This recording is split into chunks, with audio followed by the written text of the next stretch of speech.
사사기의 1장부터 시작해서 2장 10절까지 정도는 서론에 해당하는 내용입니다. 그리고 이 부분은 여호수아서에 나와 있는 내용들을 선택적으로 기록해 놓고 있는 모습입니다. 우리 1장 8절에 보시면 유다 자손이 예루살렘을 쳐서 점령하여 칼날로 치고 그 성을 불살랐다, 그렇게 이야기하고 있습니다. 그리고 그 후에라고 이야기하면서 유다 자손의 정복이 그 시간의 간격이 있다는 얘기를 하고 있는 것을 우리는 보게 됩니다. 그 가운데서 이제 예루살렘이라는 곳이 특별히 등장하죠. 여러분, 예루살렘은 여러분이 제가 너무나 잘 아시는 이스라엘의 수도가 되는 지역입니다. 근데 원래도 그 지역에는 사람들이 살고 있었습니다. 이 예루살렘은 5천년 고도예요. 5천년 동안 지속되어 왔던 그런 오래된 도시이고, 그 도시에 아브라함 때에도 우리 잘 아시다시피 멜기세덱이 살렘 왕이어서 이 땅에서 나와서 아브라함을 축복하는 장면을 보게 됩니다. 그러나 이제 이스라엘 백성이 400년 동안 애굽에 다녀오는 그 사이에 가나안 땅에 대해서 하나님께서 예언하신 대로 악이 충만하니까, 그러니까 예루살렘을 또 이제 이스라엘 백성들이 정복해야 될 대상이 될 수밖에 없는 땅이기도 하였습니다. 여러분, 그러니까 아무리 아브라함을 축복한, 그러니까 예수 그리스도의 예표가 되는 인물이 살고 있었던 도시라 할지라도 우리 악한 곳으로 변화될 수 있다는 사실을 우리는 기억해야 합니다.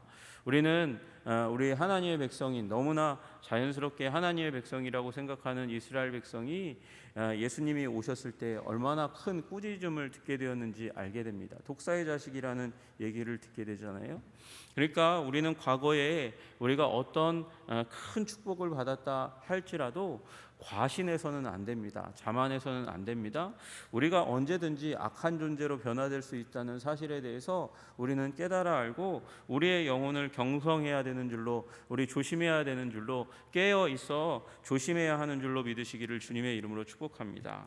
그곳을 다시금 유다 자손이 가서 쳐서 점령합니다. 칼날로 치고 그 성을 불살랐다 이야기하고 있습니다. 그러니까 되도록이면 가시적인 모든 것을 파괴하는 작업들이 그곳 가운데서 일어났다, 그렇게 말씀드릴 수 있는 것이죠. 그러나 그럼에도 불구하고 이 땅이 나중에 문제가 됩니다. 왜 그렇습니까? 그렇게 쫓아냈는데도 불구하고 그 땅의 일부가 정복되지 않는 일이 일어나는 거예요. 그래서 나중에 다윗의 때에 되어서야 예루살렘이 여부스 사람이 거주하고 있는 그 예루살렘 성이 정복되는 일이 일어나게 됩니다. 아니, 여기 다 이제 여기 파괴했다고 얘기하고 있는데 왜 예루살렘 성이 그 다윗의 때에 또 남아 있나, 우리 의아할 수밖에 없습니다. 왜 그렇습니까? 다 죽이지 않았기 때문인가? 아니면 도망갔던 사람들이 다시 돌아왔기 때문일까요? 여러분, 여기 이제 이 8절에 나와 있는 대로는 이 칼날로 치고 그 성을 불살랐으니까 대부분 죽였을 거예요. 주님께서 말씀하시는 대로 대부분 죽였을 것입니다. 여러분, 그런데 도망갔던 사람들이 일부가 다시 돌아와서 남아있던 그 성을 다시금 이제 들어가서 사는 것이에요. 여러분, 그게 사실은 사사기 시대에 굉장히 많이 일어났던, 여호수아부터 사사기 사이에 일어났던 일들입니다.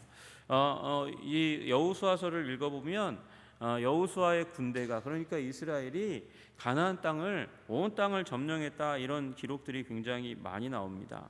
여호수아서 11장 16절에 보면 여호수아가 이같이 그 온 땅 곧 산지와 온 네겝과 고센 온 땅과 평지와 아라바와 이스라엘 산지와 평지를 점령하였으니, 온이라는 말을 많이 쓰거든요. 온이라는 말을 많이 써요. 23절에도 이와 같이 여호수아가 여호와께서 모세에게 말씀하신 대로 그 온 땅을 점령하여 이스라엘 지파의 구분을 따라 기업으로 주매 그 땅의 전쟁이 그쳤더라, 그렇게 이야기하고 있어요. 여러분, 온 땅을 다 점령했습니다. 그런데 문제가 뭐냐면 온 땅을 다 정복해서 전투에서 주요한 격전지에서 다 승리를 거두고 그래서 꺾었는데, 그런데 거기에 살지 않는 거예요. 살지 않으면 다시 한번 탈환되는 일이 일어나는 거예요. 그래서 우리 여호수아서 13장에도 여호수아가 나이가 많아 늙음에 여호수아가 그에게 이르시되 너는 나이가 많아 늙었고 얻을 땅이 매우 많이 남아있도다. 여호수아가 늙었어요. 정복 전쟁이 끝났어요. 그런데 얻을 땅이 아직도 있다고 이야기하는 거죠. 정복해야 될 땅이 아직도 있는 거예요. 왜? 정복은 했는데 정착하지 않았어요. 정복은 했는데 그들이 그 정복한 것을 머물러 앉아가지고 계속해서 거주하는 일이 일어나지 않았다는 것이죠. 그래서 여호수아서 23절에도 그렇게 말씀하시는 거예요. 너희가 만일 돌아서서 너희 중에 남아있는 이 민족들을 가까이 하며 더불어 혼인하며 서로 왕래하면, 그러니까 그 가나안 땅에 아직도 남아있는 민족들이 있는 것이죠. 그래서 그들과 혼인하고 왕래하면 확실히 알라 너희 하나님 여호와께서 이 민족을 너희 목전에서 다시는 쫓아내지 아니하시리니, 쫓아내기 어려워지는 지경, 하나님께서 안 쫓아내는 그런 일이 일어나게 될 거니까 이 이방 족속을 정복의 대상으로 여겨야 되지 통혼의 대상, 교류할 대상으로 여기면 안 된다, 이렇게 말씀하시는 거예요. 그런데 문제는 그들이 이 여부스 족속을 남겨두었다는 것이죠. 그래서 이 예루살렘 전체, 우리가 알고 있는 예루살렘 전체 가운데서도 성전산 밑에 있는 기드론과 중앙 골짜기 사이에 있는 아주 높이 솟아있는 성곽으로 쌓여있는 그 지역만큼은 여부스 사람의 성으로 남아있는 일이 일어나는 거예요. 여러분, 그래서 정복하면 정착해야 되는 거예요. 여러분, 정복하면 그러면 그곳을 잘 관리해야 되고, 잘 관리하는 것은 이스라엘 백성들이 주둔해서 남아있도록 해야 하는 것이죠. 여러분, 주둔해서 남아있도록 하려면 어떻게 해야 됩니까? 생육하고 번성하여 인구를 많이 늘려야 되는 거죠. 여러분, 그래서 여러분, 우리 믿음의 사람들을 전도시켜서, 그래서 우리 곳곳에 계속 남아있게 하고, 그래서 그 영역이 그리스도의 주권 아래 있도록 그렇게 이 땅 가운데 여러 영역을 만들어내야 되는 줄로 믿으시기를 주님의 이름으로 축복합니다. 또 믿는 사람들은 또 그것을 생육하고 번성하는 일에 힘써야 합니다. 그것이 하나님이 우리에게 주신 사명인 줄로 믿으시기를 주님의 이름으로 축복합니다. 그리고 그 후에 내려갔대요. 내려가서 산지와 남방과 평지 그곳을 거주하는 가나안 족속과 싸웠고 거기를 점령했다, 이렇게 이야기합니다. 여러분, 거기에 산지가 있고요, 남방이 있고요, 평지가 있어요. 이게 바로 지금 15절까지의 내용입니다. 보시면 이제 산지로 갑니다. 산지 어디로 갔냐? 헤브론으로 갔습니다. 헤브론으로 갔는데 그 헤브론의 이름이 기럇 아르바라, 그렇게 이야기하고 있습니다. 기럇 아르바라는 말은 이 네 개의 도시, 넷의 도시라는 의미를 가질 수도 있고요. 또 여기 이곳에 살던 사람들이 아낙 자손이거든요. 아낙 자손인데 아낙의 아버지가 아르바라고 불렸어요. 그러니까 아르바의 성읍, 거인의 조상의 성읍이라고도 할 수 있는 그곳에 이제 가서 갈렙이 정복을 했습니다. 여러분 잘 아시다시피 갈렙이 이 산지를 내게 주소서 그렇게 여호수아에게 외쳐서, 여호수아서 14장에 나와 있는 그 장면을 아주 요약적으로 그냥 서술하고 있는 거예요. 그곳에 이 산지를 내게 주소서 그러고 산지인 헤브론으로 갈렙이 나아가서 그것을 정복했다, 이렇게 이야기합니다. 그래서 세세와 아이만 달메, 이들이 다 아낙의 자손이니까 거인이겠죠. 이들을 갖다가 내어 쫓아 정복하는 일이 있게 되었습니다. 그런데 여러분, 이곳은 산지거든요. 힘든 땅이거든요. 그곳을 향해서 나아가서 정복했어요. 이게 원래 힘든 일인데 원래 이 땅은 원래 누구에게 배정된 땅이냐면 베냐민에게 배정된 땅이에요. 역대하 11장 10절에 보면 소라와 아얄론과 헤브론이니 다 유다와 베냐민 땅에 있어 견고한 성읍들이라, 그렇게 얘기하는 이 땅에 이제 원래는 베냐민의 땅인데도 불구하고 이 유다 지파에 속해 있었던 갈렙이 가서 정복을 합니다. 정복해서 이것을 하나님께 돌려드리는 일을 하게 되는 것이에요.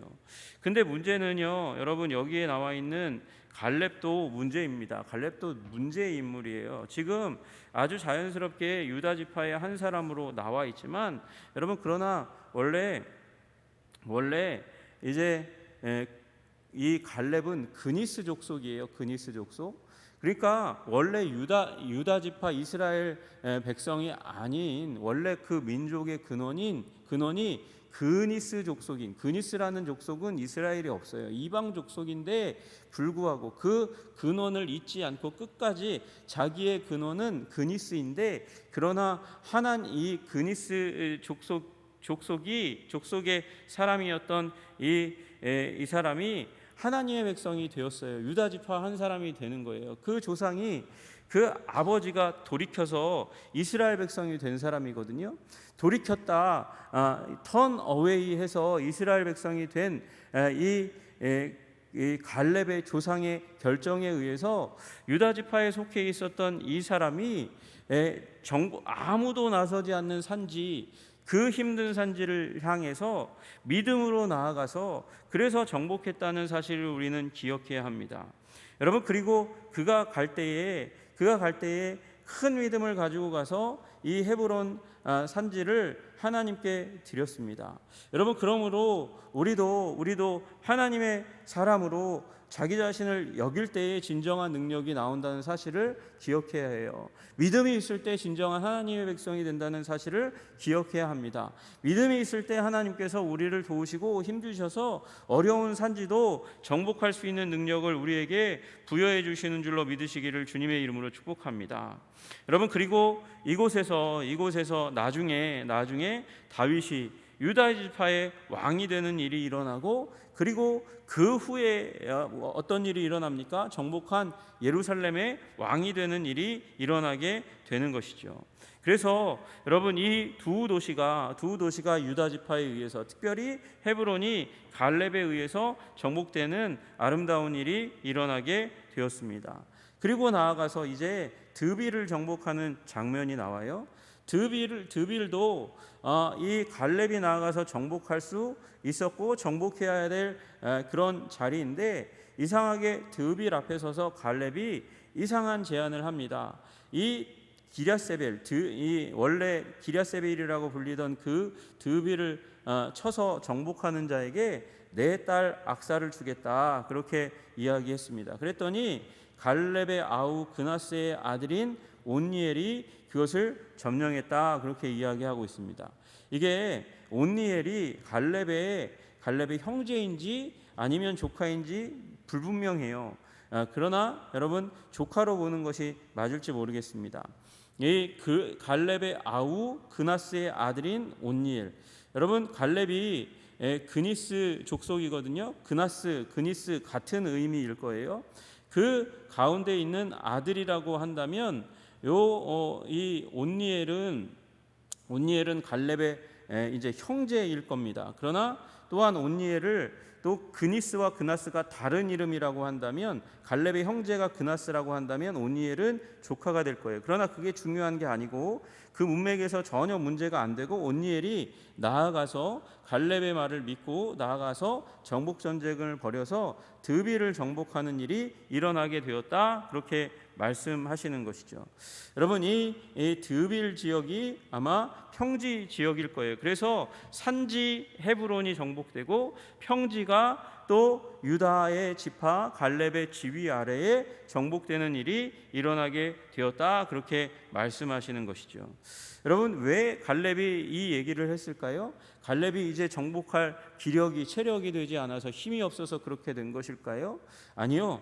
갈렙은요, 이 산지를 내게 주소서 그렇게 이야기할 때에나 지금 정복할 때에나 여전히 하나님이 주신 체력이, 잘 관리한 체력이 있어서 정복 전쟁에 나설 수 있었을 겁니다. 산지에서 정복 전쟁 했는데 평지에서 왜 못하겠어요? 그런데 갈렙이 의도했던 바는 후계자의 문제였을 것 같아요. 자기를 뒤이어 민족을 이끌어갈 위대한 사람이 일어나기를 간절히 바랬고, 그래서 사사기에 첫 번째로 등장하는 사사가, 3장에 등장하는 사사가 바로 온니엘이 되는 것이죠. 여러분, 영웅이 한 번에 이루어지는 일이 없다는 사실을 기억하시기를 주님의 이름으로 축복합니다. 내가 영적인 영웅이 될 수 있는 자질이 없고 능력이 없고, 그리고 아무리 봐도 그럴 수 있는 뭐 건덕지가 없다, 여러분 그렇게 여기지 마시기를 주님의 이름으로 축복합니다. 하나님은 사람을 만들 때 은혜를 주시고 능력을 주시지만 서서히 단계적으로 만들어 가시는 것이죠. 여호수아도 이 여호수아서 1장에 정복 전쟁의 주인공으로 드러나기 이전에 이미 여호수아는 모세의 수종드는 자로 나타나는 것을 먼저 보게 되는 것이에요. 여러분, 사무엘이 한순간에 만들어집니까? 사무엘이 그 성전에서 하나님 음성을 듣는 그 자리부터, 아니 그 전에 엘리의 수종드는 자부터 시작하는 것이죠. 그래서 오늘의 나의 모습으로 낭망하지 마시기를 주님의 이름으로 축복합니다. 그리고 또한 마찬가지예요. 우리 자녀들에 대해서도 기대와 소망을 가지시는 여러분 되시기를 주님의 이름으로 축복합니다. 여러분, 또 우리 지체에 대해서 참으세요. 인내하세요.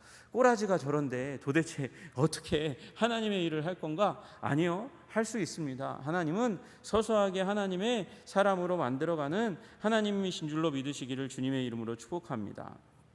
그리고 이제 갈렙이 그 점령하는 자에게 악사를 주게 하셔서, 그래서 악사를 온니엘과 결혼시켜 주었습니다. 그런데 악사가 출가할 때에 이제 누구에게, 갈렙에게 청했는지 온니엘에게 청했는지 모르지만 최종적으로는 이제 갈렙에게 이제 가서 밭을 구하자, 그렇게 얘기한 그들이 가가지고 나귀에서 내려서 갈렙에게 이제 더한 것을 요청하려고 갔어요. 갈렙이 찾아온 이 신혼부부에게 뭘 원하니 그렇게 물었을 때 원래 무엇을 구하자 그랬어요? 땅을 구하자 했거든요. 땅을 구하자 했는데 그들이 더 지혜롭게 뭘 원하니 그렇게 얘기하는데 복을 주소서, 이렇게 얘기하는 장면이 나옵니다. 여러분, 그러니까 이 장면에서 갈렙의 축복을 받았다는 거예요. 이들이 갈렙의 축복을 받았고, 또 더해서 아버지께서 나를 남방으로 보내시니 밭을 주는데 남방으로 보낸다는 거예요. 남방이 결코 좋은 땅이 아니거든요. 네게브 땅, 사막 땅이에요. 거기로 보낸다는 거예요. 아버지, 사막 땅으로 보낸다고 하시는데, 그런데 우리에게 그 땅으로 보내시기 전에 복을 주십시오. 그리고 그 땅은 사막 땅이니까, 척박한 땅이니까 우리 보내지 마세요. 그 땅 왜 보내세요? 이렇게 얘기하는 것이 아니라 그 땅에 샘물도 내게 주소서. 여러분, 있는 샘물을 다 달라고 지금 갈렙에게 이야기하는 것이 제가 보기에는 아닌 것 같아요. 그러면 샘물을 주소서 이렇게 얘기했겠죠. 그리고 그 땅에 이미 살고 있는 사람들이 많으면 샘물이 이미 있겠고, 그래서 샘물을 나에게 주십시오, 그렇게 얘기했을까? 윗샘과 아랫샘을 그에게 주었더라. 윗샘과 아랫샘, 알파와 오메가라 그러면 알파와 오메가 끝, 처음과 끝이기만 한 분이 아니라 처음부터 끝까지 모두이신 하나님이신 것처럼 그 네게부에 있는 샘물 모두를 다 너에게, 우리에게 주십시오, 그에게 주십시오, 그렇게 하는 일이 이 자리 가운데 일어났을 건데, 아마도 여기에 있는 복을 주소서, 샘물도 주겠다 이렇게 얘기하는 것은 샘물을 발견할 수 있는 하나님의 능력이 너희들 가운데 있기를 축복하고 기도했다는 것을 의미하는 것이죠. 여러분, 다 만들어진 땅에 가는 게 아니에요. 척박한데 가능성이 있는 곳에 나아간 줄로 믿으시기를 주님의 이름으로 축복합니다. 여러분, 그렇습니다. 우리는 블루오션에 가는 자들이 아니에요. 어떻게 보면 레드오션과 같은 땅에 가는 존재인지도 모릅니다. 여러분, 그런데 그곳 가운데 승리할 수 있는 능력이 어디 있습니까? 하나님이 복 주시는 것인 줄로 믿으시기를 주님의 이름으로 축복합니다. 하나님께서 복 주시지 않으면 어떻게 사막과 같은 땅 가운데 승리할 수 있고, 그리고 헤브론과 같은 아낙 자손 거인들이 점령하고 있는 땅을 차지할 수 있겠습니까? 하나님이 복 주셔야 되는 줄로 믿으시기를 주님의 이름으로 축복합니다. 하나님이 복 주시는 건 만들어진 땅에 들어가는 게 아니라 가능성이 있는 곳에 들어가지만, 그러나 하나님께서 복 주심으로 말미암아 반드시 승리하고 이기고, 그리고 축복의 땅으로 바꿀 수 있는 복의 능력을 받는 것인 줄로 믿으시기를 주님의 이름으로 축복합니다. 여러분, 그래서 온니엘, 진취적인 온니엘, 그리고 지혜로운 악사, 아버지에게 그 땅을 보내시는 그 아버지에게 불평하고 불만하고 왜 그 땅 보내세요? 그렇게 얘기하는 그런 태도와 자세가 아니고, 겸손하나 그 땅을 정복할 수 있는 진정한 능력을 구할 수 있었던 지혜로운 여인 악사, 그 두 사람이 하나가 되는 것을 보여주는 거예요. 여러분, 그게 왜 중요할까요? 이게 왜 중요할까요? 여러분, 그 이후에 쭉 나오면서 이스라엘 백성들 가운데 이 사사기의 마지막에 나올 때는 여인들이 이 레위 지파의 첩이 나오는 그 영적인 부패, 그리고 여인들을 납치해서 아내로 삼는 영적인 부패가 일어났던 이 이스라엘 백성들의 모습과 대조시키는 거예요. 지혜롭고 믿음이 있고 복을 구하는 한 여인으로부터 시작한 그 아름다운 유다 지파 온니엘의 가정에 대해서 얘기하고, 여러분 사사기는 비극의 책이거든요. 왜 비극의 책이냐?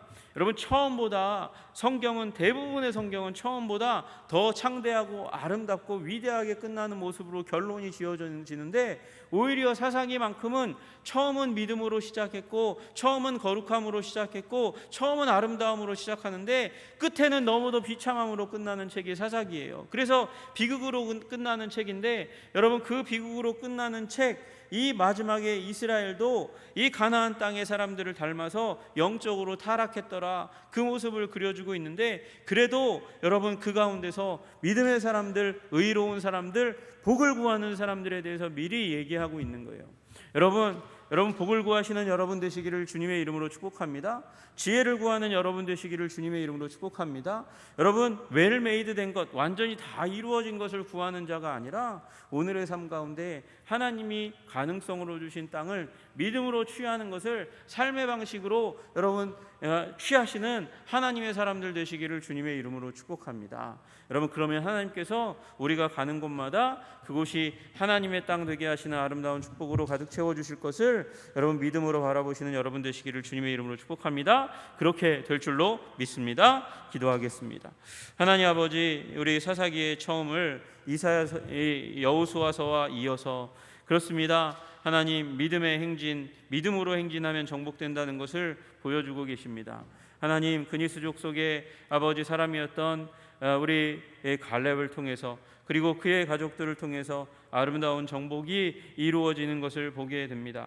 하나님 그러므로 나의 출신이 어떠하든 간에 상관없이 믿음으로 나아가면 사용하시는 주님, 우리가 돌아서서 예수님의 사람이기만 하면 반드시 장중에 사로잡으시고 사용한다는 사실을 믿음으로 받아들이고, 하나님 우리 가능성의 땅을 향해서 믿음으로 나아가 승리하는 자들이 다 될 수 있도록 주님 도와주시옵소서. 복을 구하는 자가 되게 하시고 용감한 자가 되게 하여 주시기를 간절히 소원합니다. 그래서 하나님의 영광이 나의 인생을 통해서 드러나고 나타나도록 주님 도와주시옵소서. 예수님 이름 받들어 기도드리옵나이다.